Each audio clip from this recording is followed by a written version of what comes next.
Welcome to Think Big with Dan and Qasim. Join hosts Dan Melnick and Qasim Masood as they explore big ideas, limitless possibilities, and engage with visionaries, entrepreneurs, and thought leaders who dare to dream big, get inspired, motivated, and find practical tips for personal growth. Think big, dream bigger, and ignite your potential.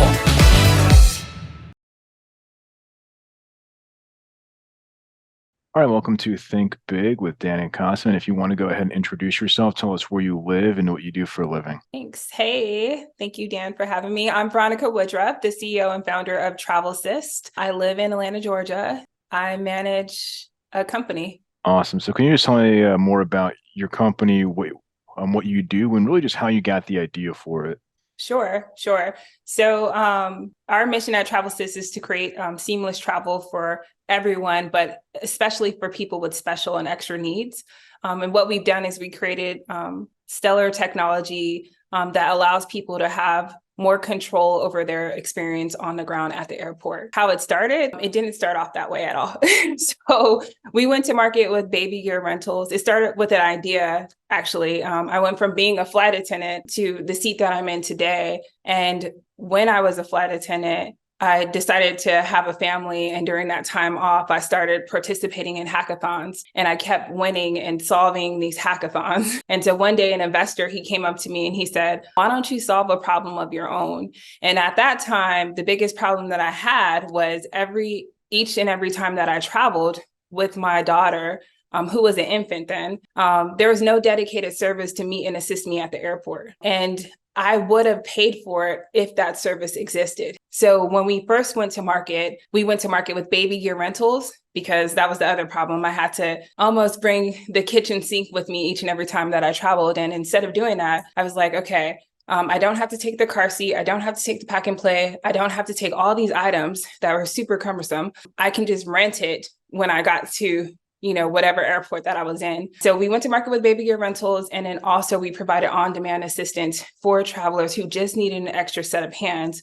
Because I found out after doing research, thanks to the Atlanta Technical Development Center here in Atlanta, Georgia, at Georgia Tech, we did a customer discovery and we asked numbers of parents, what part of their experience was the worst part of their experience. And it was like getting to the airport and in getting there, having to leg and tug all this stuff. If I can leave it at home, then I would do so.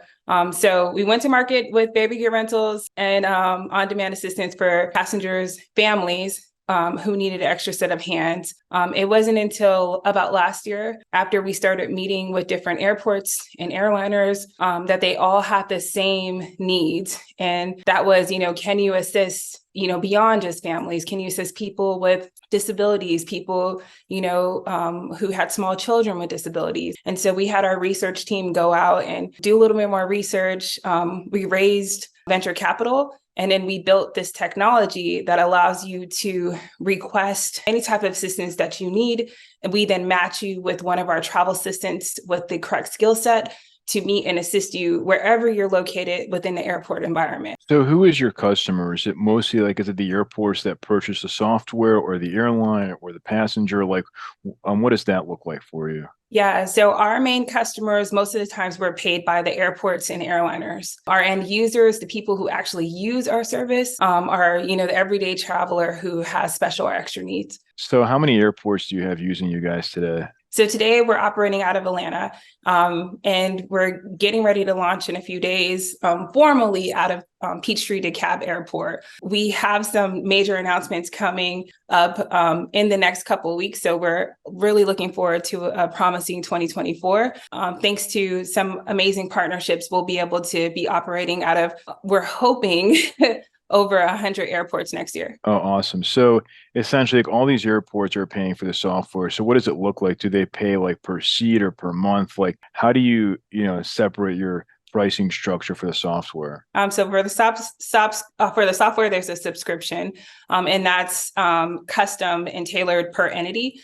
So it's not just, one airport may want a few things and then another airport may want very specific things, but each each customer is uniquely different. And because, the beauty of being new technology, we're able to create those type of options, price options for each entity. So do you have like a large dev team? Because, like launching in 100 airports in a year, right? It gives a lot, right? And especially if they all need customized features. So like, how does that look like when it comes to development and making sure that like, if each airport has customized features? I'm just curious how that works. So, well, let me say that launching in 100 airports is different than being available in 100 airports. Okay. So we wouldn't be launching in each airport. We would be available by way of a partnership through, I'm trying to not say so much, but either a carrier Sure. or another operator. But that is our plan for next year. And yes, we do have an in-house dev team. We also have partnerships. So people that we do work with, but primarily we have a stellar dev team with amazing engineers. It's led by amazing men that have been working on this for over 2 years. So we're not new to the game. We've been building for over, we established a company about 5 years ago, and we've been, building as a team collectively for the past 3 years. So pretty excited. They're excited. We've reached some major milestones this year, but it just feels really good when you birth a baby and the baby comes out and then it's growing in a whole different direction than you actually thought it would grow, So I feel great right now. So I guess like the 100 airports, right? So it's more of like a beta, right? It's like, it's not like you're like doing like a hard launch. It's more of like a soft launch in these airports and then gathering feedback and maybe just sort of adding features based on the feedback that they're giving you next year, if that makes sense, right? It's sort of what you're doing, if I'm understanding. Well, we've already did our beta, so we're launching a Right. full line of services Okay. out of PDK through our partnerships. It's still another beta. Like we're going to continue to Right. develop and grow. So Right. you're absolutely right. But we found a good fit with people willing to pay for our services, and so that's what we're rolling with. And For sure, for sure. No, yeah, because I feel like, that makes more sense, right? Because like you have people that are going to give you feedback in real time, especially when it's new, right? And I think challenge with any software, it's like when you launch, there are features that you might think are important, but like, obviously your customers, and as you said, right, it's going to vary by location. In one location, they might deal with, one thing. If it's colder weather, that they might need more accommodations or different type of weather. There's all these different things you might not think about, but I think it's, kind of what you're doing is really cool. So in terms of like, can you just talk more about like the user experience, right? It's like when the customer logs in into the software, what does that look like? so the end user, when they download our Yeah, app and log into exactly. our Yeah. software, they're able to request any type of assistance that they need. They get to select through a menu. Just our current offerings.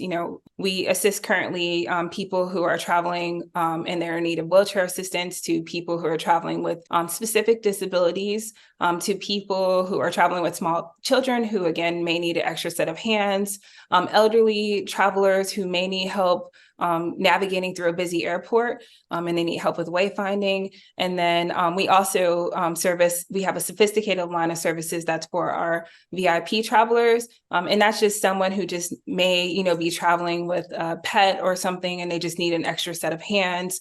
Or it could just be someone who has very high anxiety levels that just needs a companion just to pretty much escort them throughout their time at the airport. And we offer on-demand assistance for these travelers. We also have a way for them to communicate with their travel assistants. So the key thing is that they know exactly who is coming to meet them and when and where, and how much time like they have until that person reaches them. So that's, that's one of our major advancements that we have with our technology. So it's somebody, would they log into the app when they get to the airport, or or do you have to plan it, ahead of time when they book their flight and say, okay, now I need to integrate the app and I'm going to fly in 3 weeks. I need to plan this all ahead of time, like, or can they just do it last second? Yeah, either or. So depending what airport you're flying out of, like if you're flying out of a, a different airport, it'll tell you that you have to make this reservation within 4 hours in advance. But if you're flying out of PDK, you can make it, right away. So the app will instruct you, it'll say like, you need to make this 4 hours in advance or 2 hours in advance or vice versa. But we're striving for to be able to have availability in every airport, all over the world. That's our big hairy goal. And with that, we plan to be able to offer, true on-demand assistance where someone can request it. They don't have to wait so very long for assistance. Someone can meet them exactly where they are located in a reduced amount of time. Makes sense. So what would you say is like the biggest challenge for you as you're launching and, planning on expanding in 2024? Let's see. There's so many challenges, right? Where do you want me to start? No, we actually love challenges. We eat them for fun. I'm completely joking. The biggest challenge that we do have is just, getting visibility, letting people know that these services actually exist. So that way they can utilize them. They're available for you when you're traveling through this airport. Go ahead and try it out. It'll make your whole airport experience easier. That's probably the biggest challenge. People either don't remember that we exist when they need us. And so we're working on getting that visibility now. No, yeah, for sure. I mean, I guess like in the future, I'm assuming you probably have like a vision, as I mentioned, right? When somebody's buying a ticket, they can check out and like click on the button. It's sort of like buying insurance, right? Like when you're buying insurance, like, okay, do you want to buy this or get this service like for extra help? That'll be like an automatic integration. I mean, I'm assuming it's sort of like the vision for what you have, right? Oh, 1000%. And that will also come through partnerships. So again, we're looking forward to that 2024. And that way we can get TRAVELIST in the hands of more people who actually need it, especially our disabled travelers who already have to spend extra money on, luxury service just to accommodate, their travel experience. And, I'm just, we get told this daily that people are so happy that we exist. And so the fact that we're even here and we're growing so much next year, it just, we have a great community that follows us and that supports us. And so there's good reasoning to the solution that we have. So the travel assistant's going to be your employees or airport employees or like what? Yeah. Like, or do you know yet? Yeah. So we already have travel assistants. So we already have travel assistants. They are actually contractors. But yeah. So so if they're contractors, so I guess, so they just like working in the airport, so they have like certain hours, like 8 to 5, and they'll be at the airport and then they'll be kind of like they're on call, right? Well, first they have to, first we vet them. We vet every single one. They go through thorough background and checks and screening. And then they have to go through a series of training and which we offer to them via in-app. And after that, once they're onboarded, they're able to maneuver, swap, drop, and add their shifts. So we're pretty much introducing the gig economy to the airport ecosystem. That's cool. No, yeah, I mean, that's awesome. So do you think that somebody could hypothetically be a travel assistant if they may like work in the airport like in a different capacity as well? That's our goal.